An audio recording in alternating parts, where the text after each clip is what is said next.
MalaniKai show. I appreciate you. And let's get right into something. Let's talk about those of you who don't know who Chad Johnson is. You really don't need to know his name. We're going to talk about the principal. But for those of you who don't know, he's just a player, as I said earlier, a football player who married, I guess, some hooker who passed herself around from one athlete to another athlete. I think she was Shaquille O'Neal's fiance, but she was Shaquille O'Neal's fiance before. She wasn't Shaquille. She was somebody's fiance. Look, can you look that up for me? Evelyn. Yeah, she was some football or basketball player, some athlete's fiance or something before, and then she got tired of gold digging there, or he got tired of her, and she decided to go dig someplace else, and so she marries Chad Johnson, and he gets arrested, I guess, a few days. I don't know how many. I don't follow reality TV, so I've never seen their show. I heard they had a show. I don't follow stuff like that, but I heard she was on a reality show, one of those housewives of, I don't know, basketball housewives is what she appeared on. One of those, reality shows that I just don't have time for, that I don't waste my time even dealing with. But, again, she passed herself around to the athletes, ends up marrying Chad Johnson, and he got arrested the other day, and he got arrested for, I guess, spousal. She said he headbutted her. Well, when I first heard this story, she was Shaq. She wasn't engaged to Shaq. She was engaged to Antoine Walker. He played for Boston, for the Boston Celtics. That's where I remember. I don't know if he played for the Atlanta Hawks at one point in time. But the point is, he got broke. He lost his money. She didn't have any more gold to dig, so she hooked herself. She went hooking for another athlete, and she found it in Chad Johnson. So the bottom line is they got married, blah, blah, blah. He headbutted her. She said. She called the police, and then he lost his job with the Miami Dolphins, and blah, blah, blah, blah, blah. Okay, when I first heard the story, the first thing that came out of my head is Chad Johnson was not just sitting there and he just headbutted her. He was provoked to do that. And the story comes out that she found a receipt for condoms, and they got into an argument, and then he headbutted her. Okay, let's rewind real quick. Let's talk about this aspect of it before we talk about how a man can get so provoked that he can do something. I'm not defending Chad. I don't know that situation. I'm talking about in general. I'm not defending Chad at all. And Chad had never been, from what I hear, he had never been in trouble in the 12 years of his playing. So no domestic violence or anything so far. He was just a special type of player that liked a lot of attention. That's from what Lamont is telling me. So if that's not true, you guys call Lamont and say your facts are off. So let's deal with the fact that she found the receipt for condoms that actually weren't for her. Let's deal with what led up to that. Here's the thing, ma'am and sir. Most women that are with professional athletes right now, you're a gold digger, and you are with them because you want to be a hooker, you want to be prostituted, you can get money, and you can live a high lifestyle, a high profile lifestyle, and then you can, I guess you feel good about that. You feel good about just being with athletes for their money, but it's a trade-off.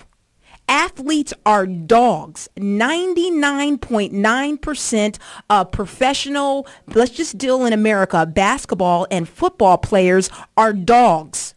You know this when you start gold digging. It is a trade-off. When you start gold digging and you say you want to date a professional athlete, you know that you are dating a dog. You are dating a whoremonger. So what you say to yourself as the prostitute attitude that you have, you say, I will prostitute myself and I will hook up with this man for his money, and I understand that he's going to be sleeping with other men and other women. It is a trade-off. That's all it is. The exception to that rule are those who have been with the athletes when they were in high school or college. Let's take Dwayne Wade's wife, for instance. She was with him when he was in high school, when he was a nobody. Her family took him in. Of course, he dissed her later for Gabrielle Union. But she was with him. She wasn't gold digging at that time. There are other athletes who have wives whose wives were with them when they were nobodies in college, and they now have respectable NBA careers. There's a difference. But once you meet an athlete and he is in his prime, he is an athlete. He's already making money. He is a dog, and you know what you're getting into. You cannot explain to me why all of these ugly 360-pound offensive and defensive linemen, you look fat, you look sloppy, you look pathetic, you look like a wild wildebeest, you look like a big gorilla. You cannot tell me that something's not wrong, that all of these types of guys have all these supermodels by their sides as wives. It's a trade-off. It's a trade-off.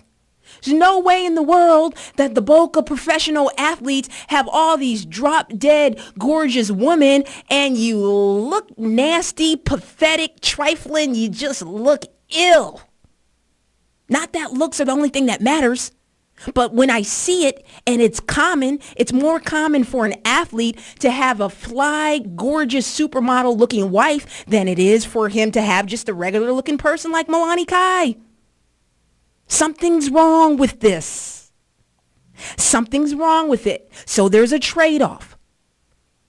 So Evelyn, in this particular case, she was already tricking off with Antoine Walker, the professional basketball player. He went broke, and she decides to trick herself off with another professional athlete. So she jumps to football, Chad Johnson. So let's not be surprised, Evelyn, because you see a receipt for condoms. It is what it is. It's the nature of the game. 99.9% of professional athletes in America are dogs. Let's not be so shocked and surprised. So you see this, a fight ensues or an argument, and you say he headbutts you. I was not there. I'm not defending you. I'm not defending him, Evelyn, Chad. What I'm saying is there is a point that you can get to, right? He was being safe. At least he had the condoms. He wasn't bringing diseases home to you, right? You should have at least said, thank you, baby. Oh, wow, this is a receipt for condoms, Chad. Wow, that's nice of you, because I already know you're a dog because I dated athletes. I tricked myself out to athletes my entire life, so I know you're a dog. Babe, it should have been a moment of Thanksgiving for them. It should have brought the family together when Evelyn saw the receipt for the condoms. They should have hugged and embraced and said, thank you, baby, for buying the condoms. At least you're using protection. So here we go with domestic violence. I don't know what really happened. You don't know what really happens. But here's the thing that I want to talk about. There is a point where a woman can be so dogmatic, and she can be so aggressive, and she can be so wild, like an animal, scratching, kicking, punching, throwing things, that a man gets to his breaking point. I'm not condoning it. I'm telling you that I understand it. For those of you in the religious community, you remember back in the day, I don't know how long ago it was, when Tommy Weeks and Juanita Bynum got divorced, and it came out that he hit her or he choked her or he did something in the parking lot. Thomas Weeks did not just choke her because she was standing there talking to him like a woman. He choked her. No, I wasn't there, but I bet this is what happened. If I had $1 million, I put $1 million and I find another penny. So it would be $1 million and one penny, that all of it, I would bet it on the fact that Juanita Bynum got aggressive like the bulldog that she calls herself. You see her on television. She's not a passive woman. She's a very aggressive woman. So she wasn't just standing there saying, oh, Tommy Weeks, oh, no, we can work this out. Why are you falling? She was being aggressive. She has a lot of testosterone. I don't know where it comes from. Women today are different. It's in the foods, maybe because they're spraying the foods with chemicals. And women, you see little girls walking around now. They've got boobs. They're 12 years old. They've got boobs. They look like grown women. The little boys are 12 years old. They look like grown men. They've got facial hair. I'm going to blame it on the drugs and the foods that we're eating and the steroids and all the stuff in the foods. Women are getting too much testosterone. So now we're starting to buck up on men. And we're starting to think we can do whatever we want. We can punch him and we can scratch him. I cannot believe how many men are calling domestic hotlines right now, domestic abuse hotlines right now, because their wife is abusing them. And you've got a grown man who helped you, who gave his sperm for your children, in a corner ducking from you while you're throwing pots and pans and kicking and cussing and screaming, and he's down crouching in a little position like, oh gosh, please baby, stop it. And you're scratching and you're cutting him, and you think this grown man is just going to stay there. You don't think there's going to be a breaking point? Men, generally, most men don't want to hit a woman. Let's go to the animal kingdom for a second. In the animal kingdom, most animals that attack people don't want to just attack you because they just want to attack you. You have a hunter who goes out into the wild and says, I'm out here because I want to pick off a grizzly bear, or I want to kill a lion, or I want to kill a tiger. And you start messing with people, and you start messing with those animals. And you're sitting there and you're trying to kill somebody's little cub, or the mother's there and she's thinking she's threatened because that hunter is about to kill one of his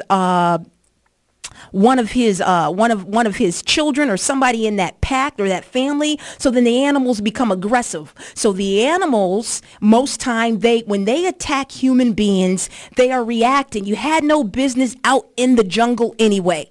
Okay, you had no business out in there. The jungle's for the animals. So when you come in their terrain, you provoke them. Now, do I feel sorry for people who get eaten up by animals?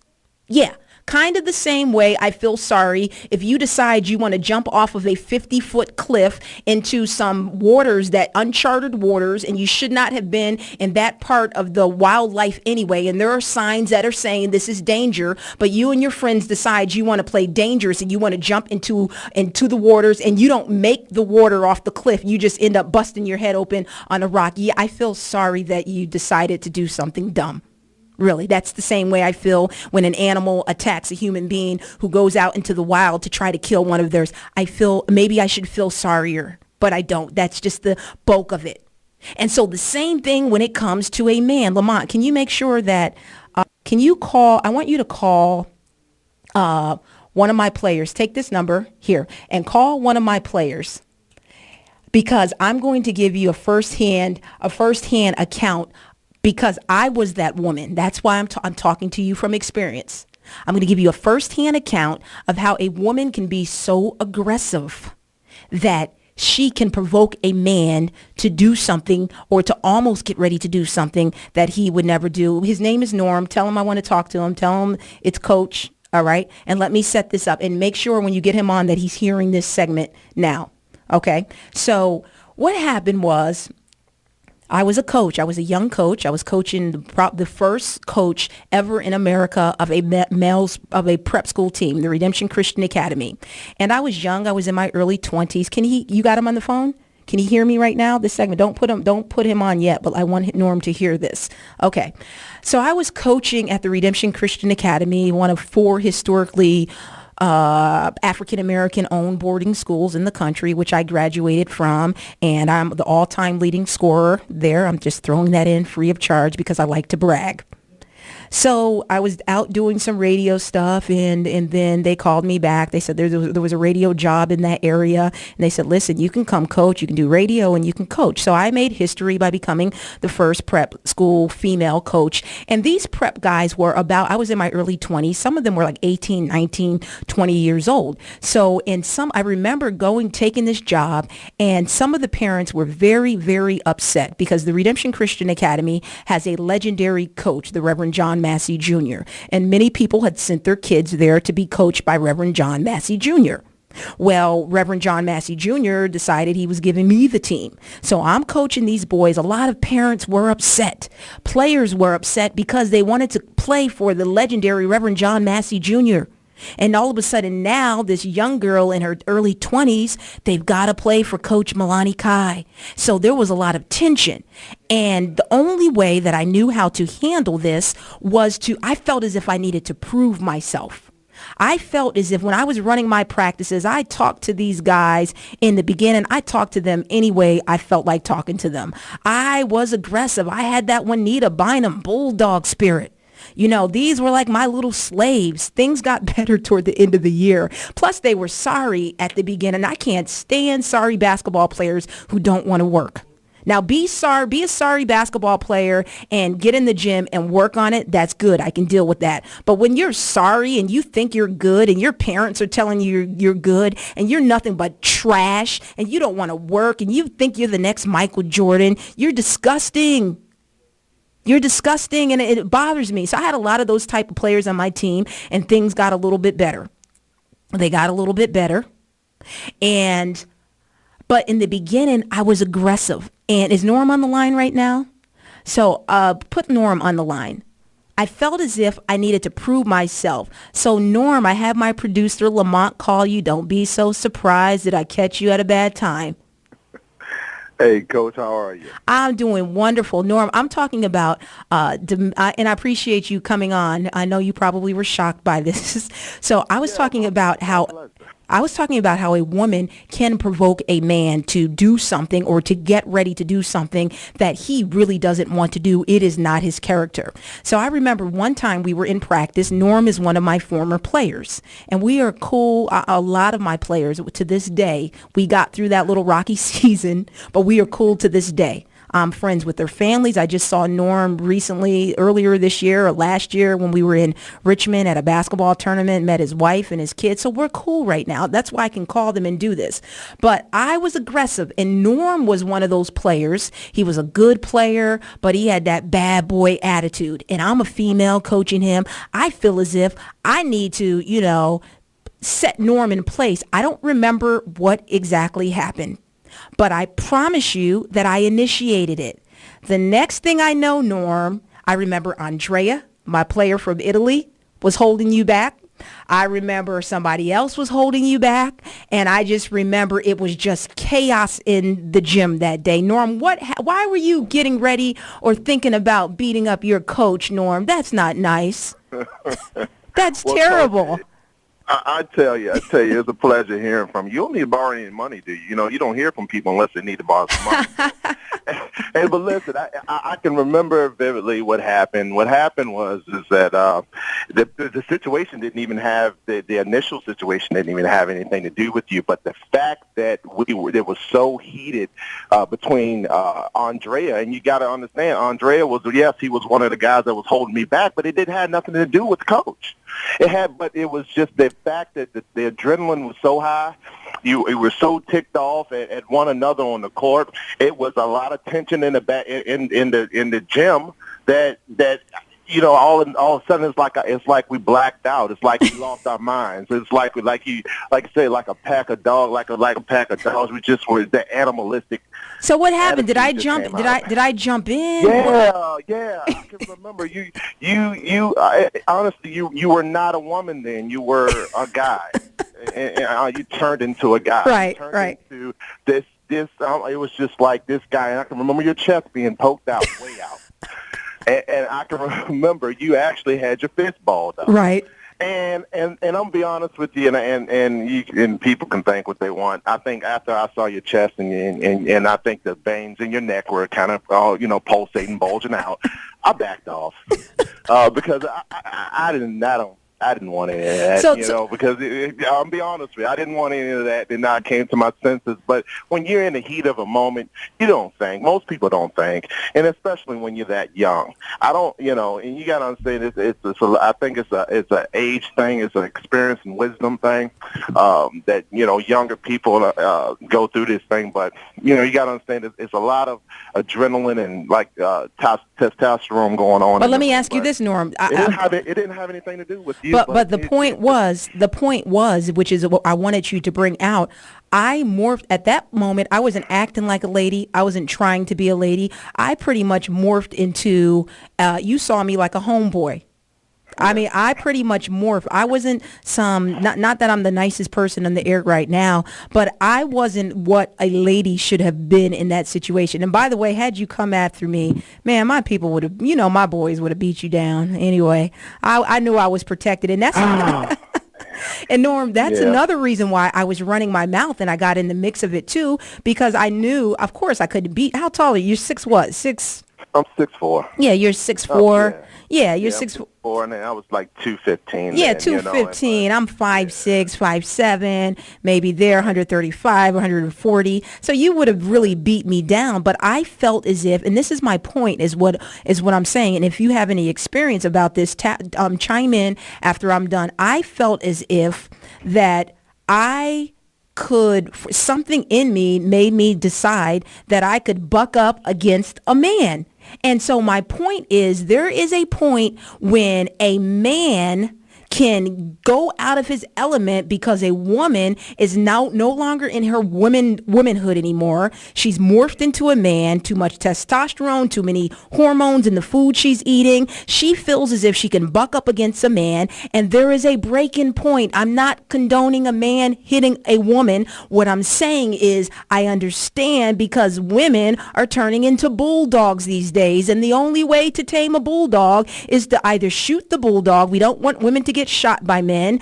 Punch the bulldog, or shake the bulldog up. You've got to tame a bulldog if there's not an animal tamer around. And 9 times out of 10, women are just going ballistic, throwing pots, scratching, kicking, punching. A man's got to do something. Have you ever been in that situation aside from with Coach? Coach, amazingly, I have, and I've actually been in a situation where my daughter's mother, and I'll quickly share this with you.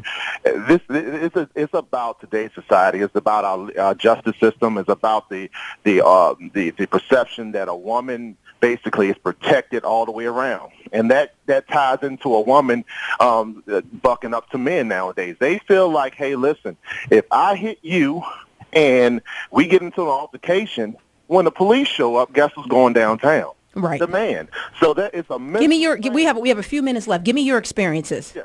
All right, this is my experience. You got to understand that is my experience. You got to that's the main. You had a woman buck up against you. Aside from Coach when you were younger. In my opinion, women buck up to men because they know they're going to be protected and they got someone has their back. Have you ever been to a point where you had to restrain or you had to say? Yes, my daughter's mother hit me. I mean, she gave me a Mike Tyson combo that was ridiculously vicious, and I'm be honest with you, it buckled my knees for a second. And on the 6th one, I blocked it, and I'll be honest with you, God forgive me, I had to stretch her out. I did. I had to stretch her out because at that point, I'm not laughing, but you're saying you're not a violent man. I know this, no, but I'm not, but you got to understand it was a survival tactic because women nowadays, they are vicious. They will go at you like a guy in the street will. And so if you do not go ahead, like you said, shake them up and retaliate and understand, let them understand that, hey, this is not a game. You cannot continue to pound on me like that. You will find yourself physically hurt by a woman. Now, so you laid her out? I did. Do you feel bad? Did you feel bad about it? I did not, because when the police department came, thank God, some bystanders saw it, and they said that she started it, and actually she went downtown instead of me. Oh, so yeah, because you had some witness, you had some witnesses for it. Yes, I had some witnesses, and her sister came out, and he hit him, beating on my sister, and the guy, never forget it, he was up on the balcony, he was smoking a cigarette, and he said, Norm, thank you. I got about less than a minute. We're running out of time. Thank you for your perspective on it. I appreciate it. Former player, Redemption Christian Academy. I love my former players. I'm so glad we're at a place now where we can talk and meet up and blah, blah, blah, and still be cool. And I love you and the family. Hope to see you guys soon. Thank you so much. That was Norm Looney, one of my former players. And I also wanted to mention, as my sister just texted me, she said that she said on one of her shows, going back to the lady who called the cops on the football player, Evelyn, she said that she knew what he was doing, and he said that she was getting better, and she just wanted him to use condoms and be upfront. He had mentioned that before. Plus, she's bullied, from what I hear. I've never watched it, but I'm getting texts that said Evelyn bullied the other chicks on the other basketball wives show, swinging on them, throwing punches. She was a wild bulldog. So I was right without even seeing the show. I was right about my perspective. I don't know what happened in that particular instance, whether Chad did whatever. I know that Evelyn acted like a bulldog, and women, when you act like a bulldog, you up your chances of getting beat down. I don't condone a man hitting a woman, but because I've been there, if Norm, my former player, would have knocked me out cold, I would have deserved it. Don't provoke, ma'am and sir. If you don't like it, if you don't want to get hit, don't provoke. Don't be a bulldog and stop taking in the steroids. I'm MalaniKai, MalaniKai, MalaniKai at the MalaniKai. I wish I could see a day with no he say, she say, just wanna see Trey. Wanna play the hood and not fuck with the toasters. A middle child, wish me and my brothers was closer. I wanna scream at her, catch myself before I start to. And then remember, it takes two people to argue. All she do is provoke me. All I do is diss her. All I did was shake her. She say that I hit her. She just taking everything I say out of context. I'm trying not to black, I'm like a nigga with a people to argue, all she do is provoke me. All I do is diss her, all I did was shake her. She say that I hit people to argue, all she do is provoke me. All I do is diss her, all I did was shake her.